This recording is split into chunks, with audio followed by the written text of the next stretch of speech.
So you know Zakaria alayhi salam didn't have children, right? What did he say? He says, Rabbi habli min ladunka dhurriyatan tayyibah. Again, he used the term hab. Hab means grant me a gift. Grant me a gift. Of what?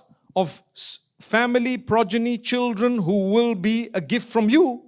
And Allah subhanahu wa ta'ala says we gave him the gift. And so in the Quran it says Al-Wahhab. The name of Allah that is used, Wahhab. In this case as well. So Allah is giving the gift.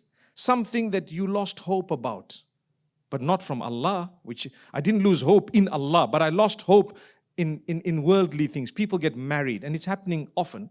May Allah grant ease to all those who are married in their marriages and those who don't have children. Allah bless them with children as well. But it's quite stressful when years are passing and you know what?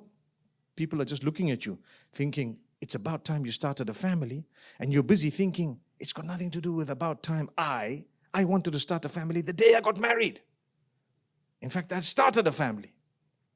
But it's up to Allah when He's going to bless us with children, right?